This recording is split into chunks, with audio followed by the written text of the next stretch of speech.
हाय दोस्तों, बात है एक छोटे से गांव के दो लड़के पेब्लो और ब्रूनो की, जो बहुत ही खास दोस्त थे। दोनों ही सोचा करते थे कि एक दिन हम इस गांव के सबसे अमीर आदमी बनेंगे, और नो डाउट वो बहुत हार्ड वर्किंग भी थे। उन्हें जरूरत थी तो सिर्फ एक अपॉर्चुनिटी की, और वो उन्हें मिली। गांव वालों ने डिसाइड किया कि उन्हें दो लोग चाहिए जो नदी से पानी भरकर गांव में लाएंगे और बदले में उन्हें पैसे मिलेंगे। बस फिर क्या था, दोनों ने बकेट्स उठाई और शुरू हो गए। एक बकेट्स का 1 रुपया उन्हें मिलने लगा, जो उस टाइम के हिसाब से काफी सही था। ब्रूनो को यह आइडिया सही लगा, बट पेब्लो ने सोचा कि हम बकेट से कब तक पानी लाते रहेंगे। तो उसने अगले दिन ब्रूनो को बुलाया और कहा, क्यों ना हम ऐसी पाइपलाइन बनाएं जिससे पानी नदी से गांव तक अपने आप पहुंच जाए। ब्रूनो ने कहा, पाइपलाइन? भाई, दिन के मैं 100 बकेट्स लेकर जाऊंगा तो 100 रुपए तो वैसे ही बन जाएंगे। एक हफ्ते में मेरे पास नए शूज होंगे, उसके 1 महीने बाद एक गाय, और 6 महीने बाद अपना घर होगा। भाई, मेरी लाइफ तो सेट है, तू अपनी पाइपलाइन का देख ले। पर पेब्लो रुका नहीं, उसने पाइपलाइन बनानी स्टार्ट कर दी। वो आधा दिन बकेट से पानी लाता और बाकी टाइम पाइपलाइन बिल्ड करने में लगाता। उसे पता था कि शुरू में उसकी इनकम भी गिर जाएगी, और हो सकता है कि पाइपलाइन बिल्ड करने में 1-2 साल से ज्यादा टाइम भी लग जाए। उसी दौरान ब्रूनो की इनकम डबल हो गई थी। वो महंगे कपड़े खरीदने लगा, रेस्टोरेंट्स में खाना और वेकेशंस पर जाने लगा। लोग ब्रूनो को मिस्टर ब्रूनो कहने लगे और पेब्लो को पाइपलाइन मैन के नाम से चिढ़ाने लगे। पर पेब्लो को यह पता था कि शॉर्ट टर्म पेन से ही लॉन्ग टर्म गेन मिलता है। देखते ही देखते उसकी आधी पाइपलाइन तैयार हो गई, यानी अब वो आधी दूरी तय करके ही पानी लाता था। वहीं ब्रूनो अब फिजिकली कमजोर हो रहा था, तो वो ज्यादा पानी नहीं ला पा रहा था। लोग भी अब उसे ब्रूनो द बकेट मैन कहकर बुलाने लगे। वहीं काफी दिनों, हफ्तों और महीनों के बाद पेब्लो की पाइपलाइन तैयार हो गई। अब लोग उससे पानी लेने आने लगे। पेब्लो तो बैठ गया मंदिर के पुजारी की तरह सबको प्रसाद बांटने, पर बदले में चढ़ावा बहुत ले रहा था। अब उसे हर वक्त काम करने की जरूरत नहीं थी। वो चाहे खाना खा रहा हो, सोया हो या कोई और काम कर रहा हो, उसके पैसे बन रहे थे। उसने सिचुएशन ही कुछ ऐसी बना दी थी कि जब जब गांव में पानी बहेगा तब तक उसकी जेब में पैसा बहेगा। तो अब सवाल यह उठता है कि आप एक बकेट कैरियर हैं या पाइपलाइन बिल्डर? क्या आप ऐसा कुछ कर रहे हैं कि आपको एक्टिवली ज्यादा काम ना करना पड़े, फिर भी पैसे आते रहें? ज्यादातर लोग इस बकेट कैरिंग वर्ल्ड में ही घूमते रहते हैं। ऑथर इसे टाइम फॉर मनी ट्रैप कहते हैं। 1 घंटे का काम 1 घंटे का पैसा, 1 महीने का काम 1 महीने का पैसा।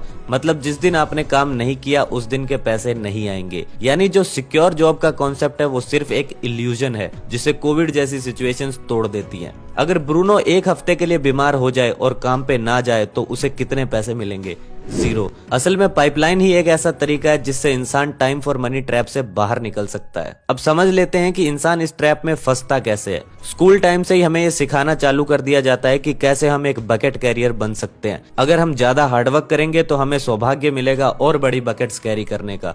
आपकी बकेट्स कितनी ही बड़ी क्यों ना हो, एक दिन वो सूख जाएंगी, और पाइपलाइन कभी नहीं सूखती। पर पाइपलाइन के लिए सैक्रिफाइस लगता है, उसे टाइम और एफर्ट से बिल्ड करना पड़ता है। डैरिल स्ट्रॉबेरी, जो एक बहुत फेमस बेसबॉल प्लेयर रह चुका है, वो साल के $5 मिलियन तक कमा लेता था, और वो अपने 40th बर्थडे तक $100 मिलियन अर्न कर चुका था। अब आप सोचेंगे कि इतने पैसे में तो अगले की लाइफ सेट होगी। नहीं, कुछ सालों बाद ही स्ट्रॉबेरी की हालत कुछ ऐसी हो गई थी कि उसके पास अपनी वाइफ और 3 बच्चों को सपोर्ट करने के लिए कोई पैसे नहीं थे। उसने सारे पैसे एक्सपेंसिव कार्स, वेकेशंस और ड्रग्स पर खर्च कर दिए। यानी अब उसके पास कोई इनकम नहीं आ रही थी। अगर कुछ आ रहा था तो वो थे बिल्स। वहीं दूसरी तरफ एक छोटे से टाउन में मार्गरेट नाम की एक टीचर थी, जो पूरे साल में $8,500 ही अर्न कर पाती थी। फिर भी जब उसकी डेथ हुई तो उसके पास $2 मिलियन थे, जो उसने चैरिटी, चर्च और स्कूल में डोनेट कर दिए। अब आप सोचोगे कि इतनी कम इनकम के साथ कोई मिलियनियर कैसे बन सकता है? आंसर है पाइपलाइन बिल्ड करके। वो हर महीने अपनी इनकम का कुछ % इन्वेस्ट कर देती थी,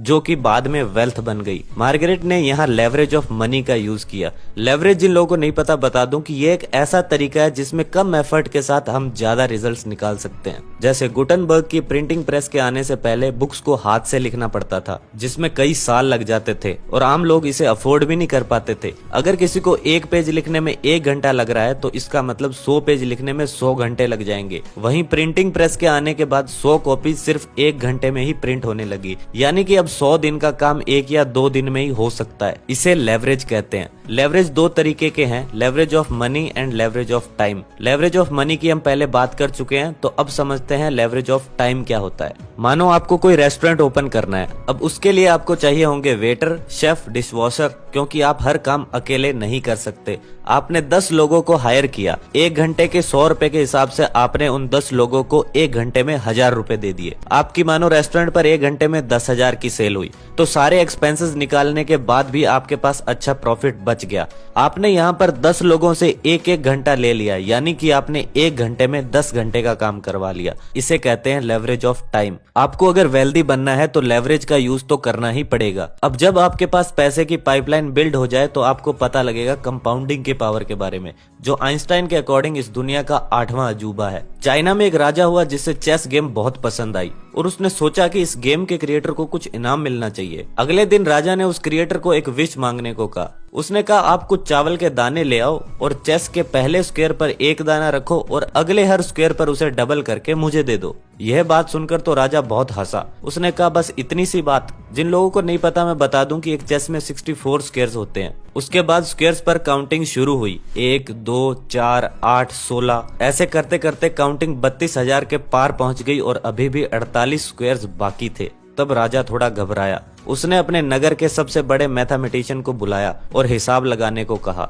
कुछ देर के हिसाब के बाद वो बोला कि अगर हम एक चावल के दाने को हर बार डबल करके इन 64 चेस के स्क्वायर्स पर रखेंगे तो यह करीब 18 मिलियन ट्रिलियन चावल के दाने हो जाएंगे, जितने इस पूरी पृथ्वी पर ही नहीं है। उस दिन राजा को 2 बातें पता चली। पहली तो यह कि वो चेस का इन्वेंटर कितना चालाक और बुद्धिमान है, और दूसरी यह कि कंपाउंडिंग की पावर क्या है। तो आप भी चाहो तो पाइपलाइन बिल्ड करके कंपाउंडिंग का फायदा उठा सकते हो। और आज के टाइम में इंटरनेट की वजह से ये और भी इजी हो गया है। आप अगर कोई कंटेंट क्रिएट करते हो तो आपको उसके व्यूज के हिसाब से पैसे आते रहेंगे, चाहे आप खा रहे हो, सो रहे हो या वेकेशन एंजॉय कर रहे हो। अगर आपकी वेबसाइट है तो लोग 24/7 आपके प्रोडक्ट्स और सर्विसेज परचेज कर सकते हैं। इंटरनेट की मदद से आप बहुत जल्दी पाइपलाइन बिल्ड कर सकते हैं। तो दोस्तों, आज की इस वीडियो में बस इतना ही। बुक अगर आपको परचेज करनी है तो लिंक डिस्क्रिप्शन में मिल जाएगा। और मैं मिलता हूं आपसे नेक्स्ट वीडियो में। तब तक के लिए बाय बाय, टेक केयर।